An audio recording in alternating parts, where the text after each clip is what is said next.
Okay, ready to leave? You sure you didn't leave anything behind here? Uh, Heisuke? oh, well, I got to thinking. So, like Princess Sen said earlier, Furies turn to ash once they spent all their life force up, right? Yes, I believe so. Well, Sanon's been a Fury for what, 3 years now? Thanks for giving me a time frame. I was trying to remember how long everyone had been a Fury for. But he doesn't look like he's changed a bit. Doesn't that ring any bells for you? Now that you mention it, Sanan had used ample opportunities to use his Fury powers in battle throughout these last few years, even going so far as to cross blades with Kazuma. And yet, his body seems to have suffered none of the effects described by Sen, nor does he seem fatigued or affected by his bloodlust. Do you think that what Sen said was wrong? Well, honestly, I couldn't tell you. To tell you the truth, bloodlust is. Ah! Ah! Timing. Heisuke cut himself short, and suddenly he was bent over, groaning in agony. Heisuke, what's wrong? Ah! Ah!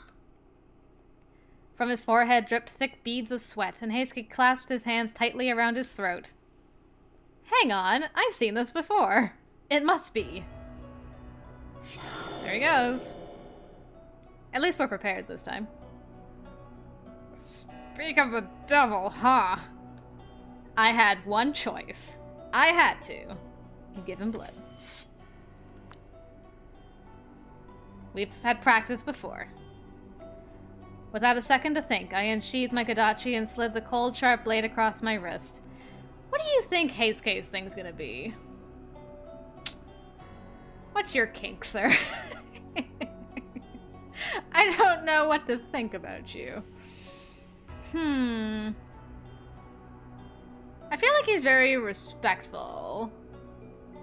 And he's also, like, very much into hand-holding. I don't know. Could be around the hand area. We'll see.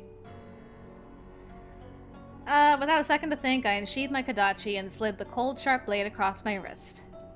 I watched the hot stream of blood ooze slowly from the fleshly split wound. Heisuke, drink my blood! I fought back the urge to focus on how much it stung, and I hastily offered my forearm to Heisuke. Yes! Called it! Aha!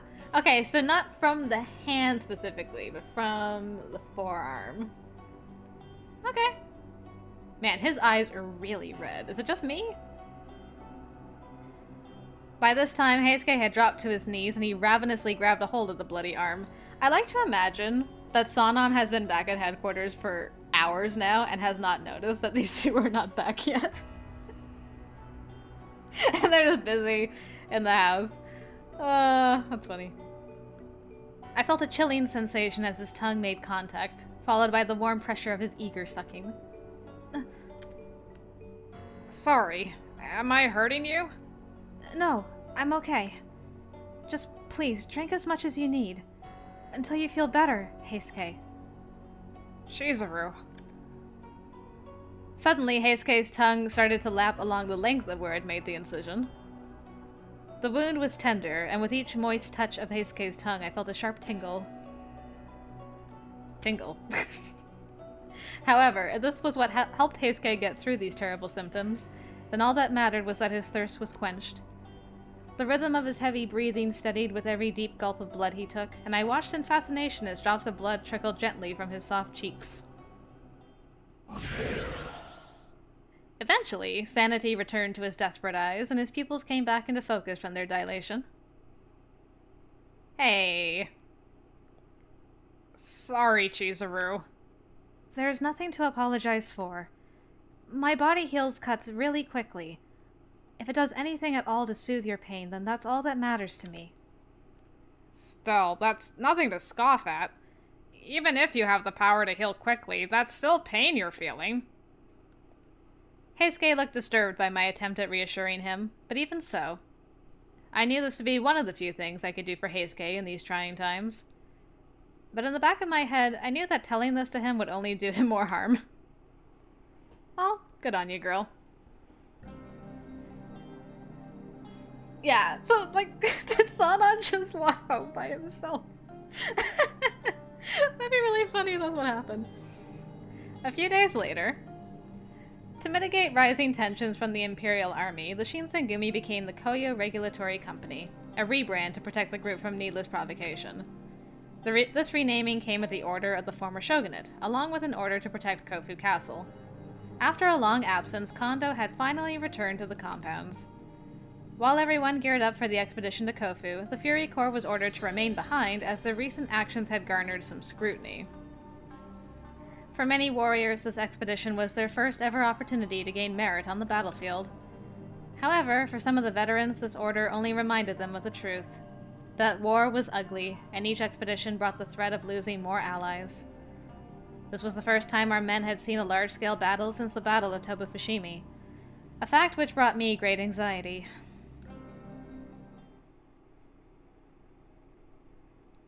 On one of the nights leading up to our departure, Hijikata summoned me to join the men in the hall, so I finished my chores and made my way there. As I walked closer to it, I heard the buzz of growing commotion on the other side of the sliding doors. New clothes!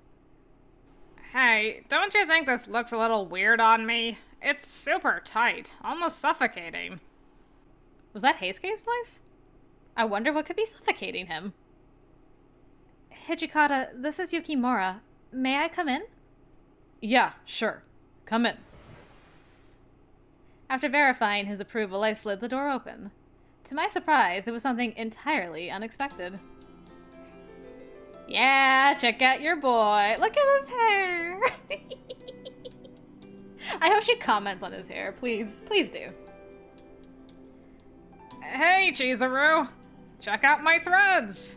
Don't you think it's a little funny looking? At first, I barely recognized the man standing in front of me. I gasped, dumbfounded by the sight. Hey, Chizuru? You listening?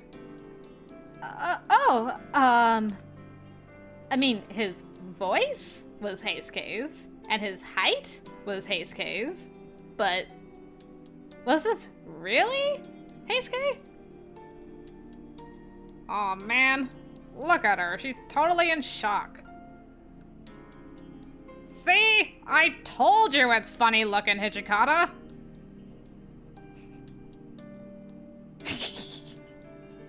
Toshi's like having none of it. Shut your mouth, you little brat. If you spend more time with it and less time running that whiny mouth of yours, you'll get used to it. Look, let's get things straight. Why the hell are you trying to get us into Western clothes all of a sudden? Back in Kyoto, you were the biggest hard-ass in the world when it came to foreigners and their stuff. Well, if we want our men to start using rifles, might as well give them a uniform to make shooting easier. The hell? I don't use a rifle, so wouldn't it have been cool just to keep on wearing what I had? You made me cut my top knot! For what? Nothing! Look at her reaction! She thinks I look stupid! Heisuke glanced over at me indignantly, raising his voice at the visibly irritated Hijikata. Girl, telling me he looks hot! Quick! Huh? Me? Oh, wait. No, I wasn't reacting that way because of what you're wearing. You sure? Ever since you got here, you're frozen up and haven't said a thing. Well, I mean... Heisuke's new hairstyle flattered his features in a manner I was unused to seeing. It was so short. So, dare I say, mean.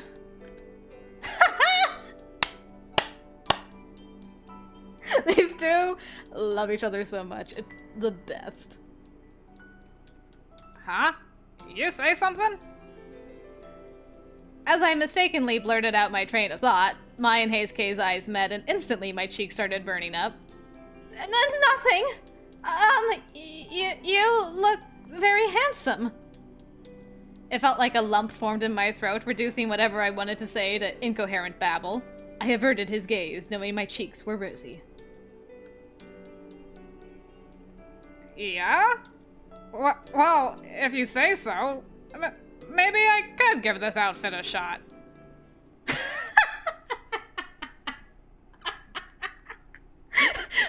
Toshi's like, oh, so she thinks it's okay, it's fine, but you're giving me lip?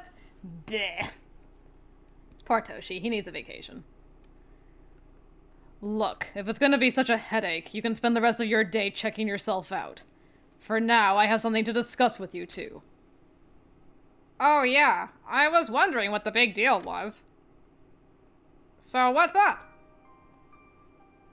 Gonna be honest, it's about our upcoming campaign in Kofu. It's starting to look like a lost cause. A lost cause? Wait. Don't you think it's a little early to call? Especially considering you have yet to fight? Yeah, doesn't matter what the odds are. Victory's never assured. So I bet what he means is that we should prepare for the worst, just in case things don't go to plan. Precisely, Heisuke. As of now, if we can fortify the castle before the Imperials arrive, then we stand a pretty good chance. But anything goes out on a battlefield. Don't want to let anything come and bite us in the ass out there. Suddenly, the grim events of Toba Fushimi came flooding back to me, making the hairs on my arms stand. At the end of the battle, even with almost triple the manpower that was brought by the Sacho, the shogunate army was humiliated and forced to retreat. A fact, I'd imagine, that had not left Hijikata easily. Well, maybe if victory isn't assured, then it would be better for us not to fight in this battle. Doesn't work that way, kid. If we want to raise our stature, we gotta start winning battles. Big ones. At the rate the shogunate's going, they're a sinking ship whether or not they put up a fight. Huh. You make a lot of sense. So, if we're gonna go down with this sinking ship, then you bet your ass I'll be looking out for my men and leaving the casualties at a minimum. So for you two, I want you to start the preparations for our contingency plan. That means contacting Dr. Matsumoto and gathering all of the guns and ammunition you can get your hands on. Can I trust the two of you to get that done?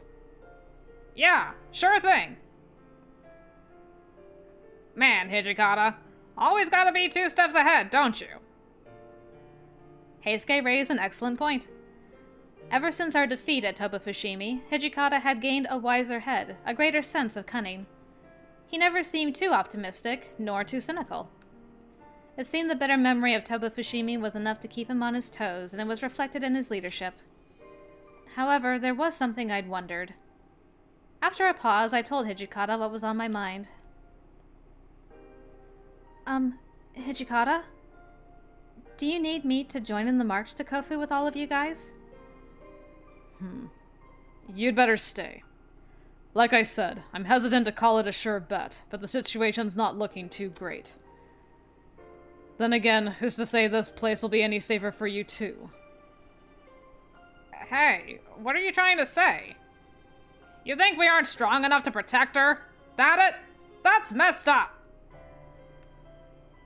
Hey, watch it. I'm not slating you or your abilities. You're plenty fine. It's just, well... Lately, there's been a string of murders going around Edo. Murders? Oh yeah, I heard something about that too. Supposedly civilians, not just one group, but men, women, and children, all of them, have been found murdered in the streets lately, right? Yup. I took a gander out there at one of the crime scenes, and... sheesh, it was pretty fucked up. Let's just say there wasn't much left of the victim. Whoever did it really hacked them to pieces. Doesn't that alarm you? Didn't we get wind of similar reports back in Kyoto? Wait, are you talking about Sanan? I've got no proof. Back during our stint in Kyoto, Sanan, who led the Fury Corps, became notorious for slaughtering outlaw Ronin under the facade of pursuing justice during his nighttime patrols. Even slaughtering seems like a tame description, given that the victims were maimed and dismembered beyond recognition.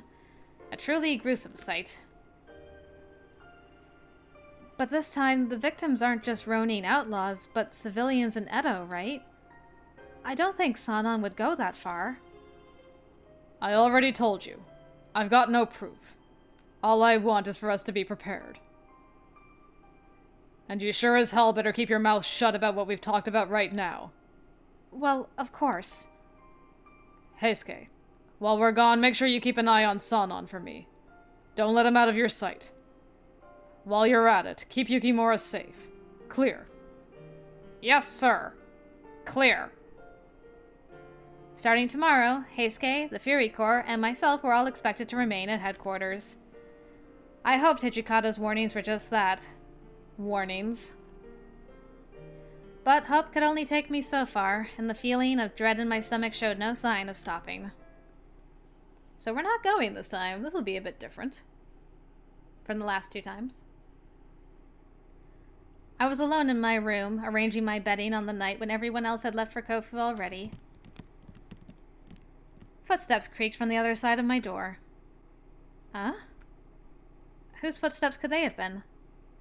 My curiosity began to get the better of me. I peeked my head out the door and I walked down the hall in the direction of where I'd heard the steps. Oh boy. We're ninja-ing again. As I made my way outside of the compounds, I heard. Chizuru, this way. Heisuke quietly waved me over to join him, and I scurried over to hide where he had been sitting. Hi? Heisuke, what are you doing here? Some of our Furies were acting a little strangely, so I decided to check out what they were up to, which led to me hiding here next to you. Wait, so those footsteps I heard earlier were from the men in the Fury Corps? Yeah, seems like they're on their way out. What's Sanan up to? Last I checked, he was reading in his bedroom. Does that mean they're acting independently? Like, maybe he had nothing to do with this? Too early to tell. First things first, I gotta figure out what the hell they're doing out in the city. Follow me, Chizuru. Just make sure to stick close behind me. Will do. Together, Heisuke and I covertly kept in close step with the gang of Furies leaving the compounds. This is great. After 10 minutes, we'd reached the stop when... Oh. Ah!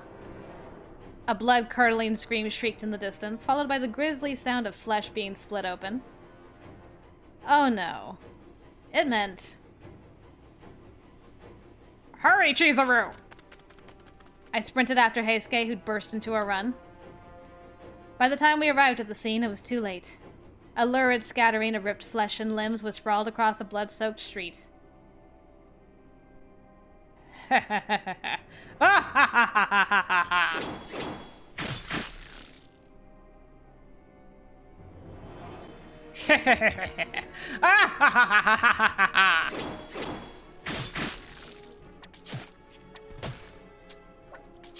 did this fog come from? 2 ghastly Furies, clad in white hair and a thick coat of blood, sadistically stabbed into the bodies of corpses lying helplessly along the stained pathway. With each horrific jab of their swords came the repulsive splatter of blood upon their mad faces. Despite Hijikata's warnings that the victims were often left disfigured beyond recognition, one thing was clear. They were not soldiers. They were ordinary people. You bastards. All this, just to drink blood. They weren't even criminals or Ronin outlaws, but people! You bastards killed normal people! I watched Heisuke's right fist tremble fiercely. I couldn't blame him. It was difficult to see his comrades resort to such abject depravity, becoming murderers to satiate their never-ending thirst for human blood. Oh boy. One of the Furies turned to face Heisuke, and his blood-stained lips curled into a warped smirk. Madness, it seemed, had consumed them, leaving no trace of sanity behind their red glowing eyes. All that remained was a primal urge festering within them to kill and drink the blood of their targets. They're past the point of no return. The Bloods wiped their minds completely. I can't let them live. With shaky hands, Heisuke unsheathed his sword, biting his lips nervously as he barked out at me. Chizuru, hide over there! Don't come out till I say so! But Heisuke! Got it? Heisuke's bark was fast approaching a bite, and I made myself hidden as he ordered me to. But, would he really be okay? Could he take on 2 of the Fury Corps by himself? Men that, up until today, had eaten, slept, and served alongside him nobly as his allies? He can do it.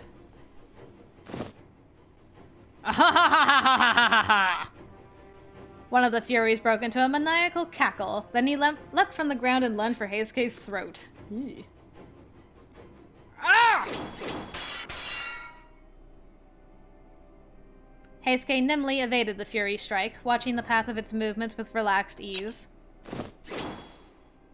Yeah! The Fury turned on its heel and slipped a little, giving Heisuke the perfect opportunity to make his move. Heisuke kicked at the ground and thrust his sword into the Fury's sternum, producing a gush of blood. Gah! The Fury yelped in pain and took a step back. It seemed Heisuke's blade hadn't pierced through any of its vital organs, so it still had the chance to heal. Before Heisuke could catch his breath... Oh boy. Ahahaha! The other Fury, who had been waiting for the opportune moment to pounce, charged at Heisuke. Ah! Heisuke swung his sword to parry the incoming attack, but he hadn't caught it fast enough. Dude, you're not supposed to get hurt. You're gonna use your healing abilities. Ah!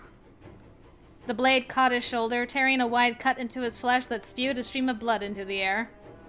Heisuke! Hey! Stay where you are! Whew, that was close. Despite bleeding profusely from the wound in his shoulder, Heisuke threw wild slashes at the Fury.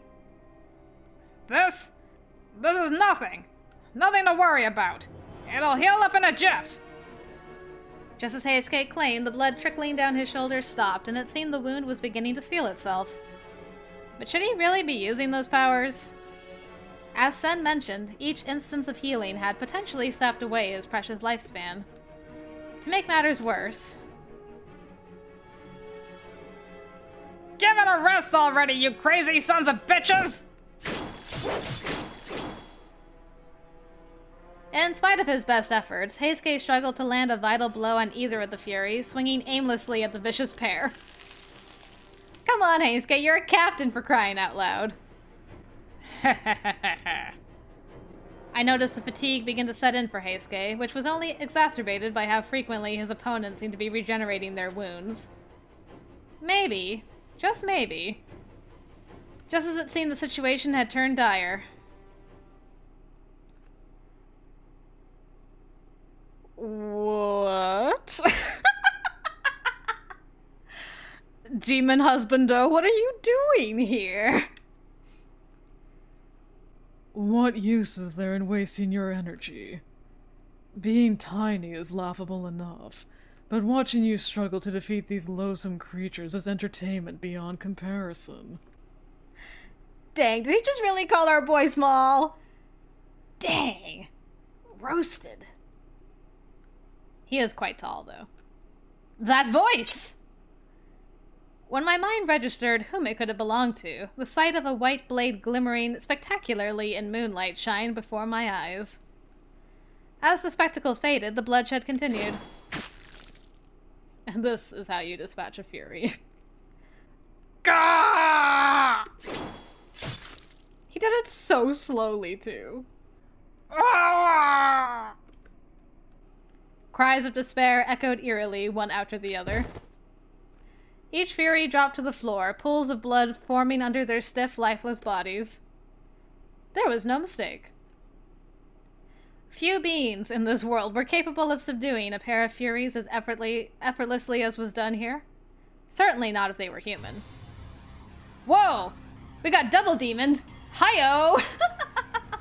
At least Demon Bro is here, so that's good. Kazuma! Amagiri! Just what do you think you're doing here? Mind your tongue. We were walking through Edo to sniff out any hint of nefariousness we could find. Answer me, boy. These fakes belong with the dogs over at the Shinsengumi, is that correct? What business do they have murdering innocent people on the street? Is this your doing, boy? Of course not! We'd never condone this! I'll have you know it was me who came after them! Heisuke shouted back, but Kazuma and Amagiri looked at him suspiciously. Why would he be fighting them otherwise? Come on, guys. Do not act so coy. These are not isolated incidents. We are keenly aware that these disturbing murders have been occurring since before your arrival in Edo. Key. Well put. Even if you believe you are cleared of any wrongdoing, the leader of these abominations, Sanan, was it? I can assure you that these despicable acts are of no surprise to him. In accordance with the treaty I've made with that demon princess of Yase, I will let you go freely, but should I happen to come across one of those ravenous creatures, I will spare no effort in crushing them. If I remember correctly, all of you claim to serve under the guise of protecting the safety of Kyoto and its people.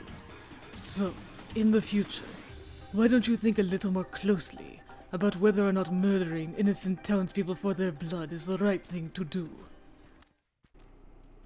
Dang! I didn't know that I needed Amagiri and Kazuma to be Batman and Robin, but now that I have it, I want it forever. They just came and saved us, and we're like, stay out of trouble. We're prowling the streets. Dang! That was the best. Alright! I'll take it. After saying their piece, both Kazuma and Amagiri vanished like mist into the darkness of the night. Damn it! I know that! Heisuke stared bitterly at the ground as he sheathed his sword back into its scabbard. How's your shoulder doing, Heisuke? Oh yeah. It's fine. All healed up. But I can't shake what Kazuma said earlier. You mean that fact that Sanan is aware that his furies are butchering innocent people? I don't know what to believe anymore, but Sanan's a sharp man. There's no way in hell that he wouldn't have noticed members of the Fury Corps sneaking out at night to murder people. Then let's head straight back to the compounds right now and ask him ourselves. I highly doubt he'd answer us honestly, though. Right. For now, we had to escape the scene before anyone could come around to pin the crime on us. What do we do with these bodies, Heisuke? A dim, melancholic expression formed on Heisuke's face. We have no choice but to leave them behind. Luckily, they're out of uniform, so I don't think any of the townspeople will recognize them as Shinsengumi soldiers. I see. Hopefully their hair turned back to normal. In this moment, I recalled my first night in Kyoto when I had been cornered by that group of Furies. It looked suspiciously like this in the background. Hijikata and the rest of the Shinsengumi men spoke nonchalantly, despite standing above the hair-raising display of corpses strewn across the alley. I gathered the impression that the Shinsengumi had grown accustomed to this kind of nauseating sight, especially as seasoned warriors, but Heisuke was different, and it seemed like this grim reminder of mortality was enough to unsettle his already fragile state of mind. I'm proud of him, though, that he didn't go into his fury mode to fight them. He held off on that, even though he had to use his healing ability. Watching his lips curl into a frown made me worry that his well-being was at risk. There was something else, too, I had wondered. Hey, Heisuke. Hmm? I know that earlier Kazuma was just taunting you, but why did you hesitate before killing that fury? Well, I just let my guard down. They're wicked fast. Heisuke blushed, turning his gaze away from me as if to prevent me from being able to read the truth in his eyes. Forget about it. Come on, let's head back. Without another word, Heisuke spun around and walked back in the direction of our headquarters. His actions did little to convince me that I was wrong, but we made our silent walk home together.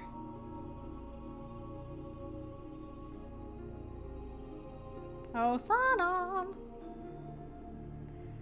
As soon as we had arrived at the compounds, Heisuke immediately briefed Sanan on the entire incident. How perplexing. What a tragedy to hear some of the Fury Corps had abused their powers for evil. A careless mistake of mine, I admit. I should have kept them under my watch with the utmost discretion. Sanan, did you really have no idea this was going on? I find it hard to believe that someone as observant and sly as you are would let something like that slip from right under your nose. Heisuke's words were stern, making his point clear. How greatly you overestimate me. I am neither a god nor Buddha, so even I may be prone to letting things slip from under my notice.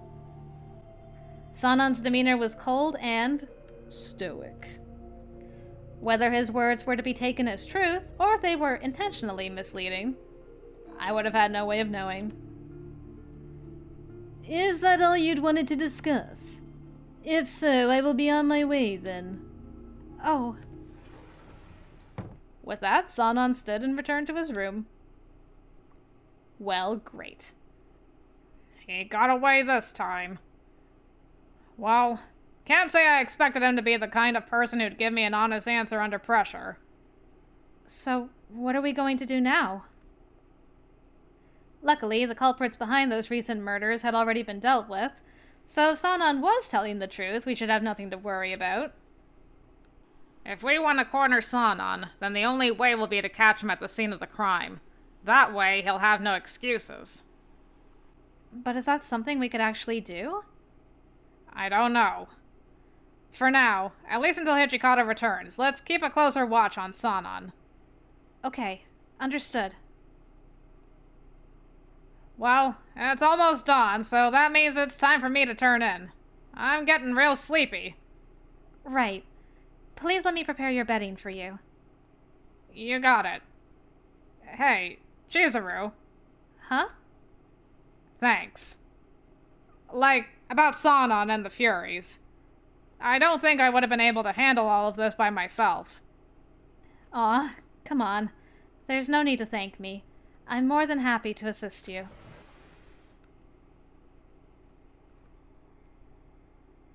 After assuring him, I left Heisuke to sleep in his room, but my heart clung to his word of thanks, which sat warmly in my chest well into the start of the new day.